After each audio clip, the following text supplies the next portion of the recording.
Vous êtes fan de Bitcoin, d'argent, d'or, enfin bref, vous êtes un homme ou une femme d'argent, vous aimez investir. Souvent d'ailleurs, les gens qui s'intéressent à la tech sont branchés investissement et spéculation, lâchons le mot. Oui. Mais il y a un domaine dans lequel on n'est pas habitué à investir, François, C'est la terroir. Et oui, la terre.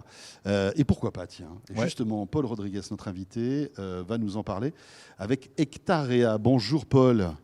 Bonjour à tous les deux. Vous savez comment ça marche, 6 minutes pour évidemment nous convaincre, en tout cas présenter On n'investira pas. votre concept. Qui sait?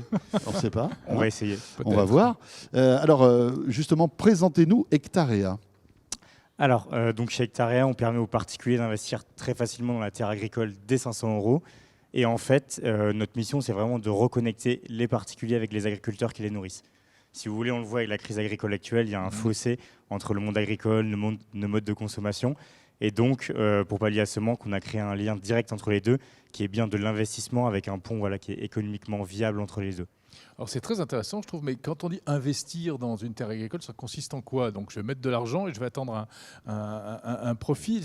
Cet argent va servir à quoi? Alors, on peut faire le parallèle avec l'immobilier. En fait, dans l'immobilier, on achète un bien et ensuite, on touche un loyer par un locataire. Là, c'est la même chose dans le milieu agricole. Vous achetez la terre. Donc, c'est ce qu'on fait, nous, pour le compte des particuliers qui investissent. Et ensuite, l'agriculteur, en échange de ça, il va donc verser un loyer qui est reversé directement aux particuliers qui ont investi sur la plateforme. D'accord. Donc, avec un système assez simple. Tout ça, c'est encadré par ce qu'on appelle des baux ruraux, qui sont en fait les loyers et le système pour le monde agricole. Et en plus de ça, l'agriculteur va pouvoir communiquer avec les particuliers sur la plateforme avec un espace comme un Facebook ou un Twitter où il pourra mettre des photos de l'activité. Ah oui. Et En de ce moment, qu'il je fais fait. ça. Exactement. Au-delà du financier, du coup. Ouais. D'accord. Alors, Ouais, c'est en sympa. plus, vous arrivez à point nommé parce que, bien évidemment, la crise agricole que l'on vit actuellement en France prend encore plus de résonance avec votre service. Parce que l'idée, évidemment, c'est win-win pour tout le monde. Expliquez-nous un petit peu ce que gagne l'agriculteur en passant par votre solution. Alors, côté agriculteur, en fait, il y a une déshérence un peu dans le métier avec de moins en moins de personnes qui y vont. Et on a 50% des agriculteurs qui vont partir à la retraite dans les 10 prochaines années. Et donc, pour les nouveaux entrants, pour les aider à se financer, c'est très compliqué, ça coûte beaucoup. C'est-à-dire acheter la terre, acheter les machines pour travailler la terre, faire la transformation, vendre les produits.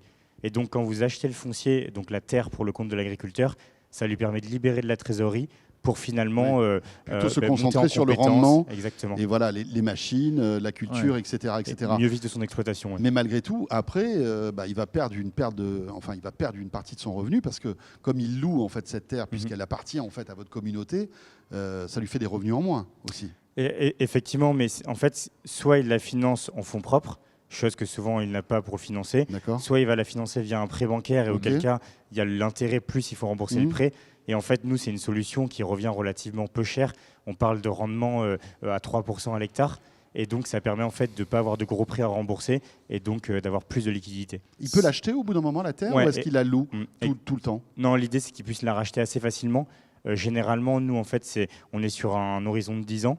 Et on estime qu'à partir de 7-8 ans, selon les types de cultures, l'agriculteur a fait la trésorerie pour pouvoir racheter ou refinancer la terre. D'accord. Il y a déjà des terres qui ont été acquises, enfin, c'est déjà en service? Oui, on a fait un premier projet donc, en décembre.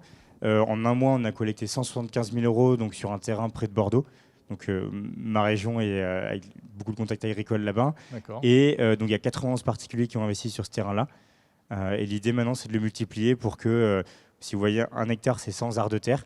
Et en fait, on veut que le particulier puisse investir dans 3 arts de maraîchage, 4 arts de vigne, 6 arts d'olivier, avoir tout son portefeuille et pouvoir comprendre comment sont faits les produits derrière. Avec 500 €, vous le disiez, somme minimale, qu'est-ce que ça Qu'est-ce qu'on représente peut quoi prétendre comme rendement, c'est ça ta question? Oui, ou comme terre, en fait, comme ça correspond à quelle superficie surface Alors là, le premier terrain, c'est 26,7 hectares. Donc pour 175 000 € et vous avez en fait au prorata de votre investissement. Donc si vous mettez plus, vous avez un pourcentage plus élevé. Et sur la partie rentabilité, en fait, vous avez un loyer donc qui est versé directement sur votre portefeuille sur la plateforme aux alentours de 3% net. Et ensuite, vous avez la possession de la terre. Et la terre, c'est un actif qui prend la valeur sur le long terme.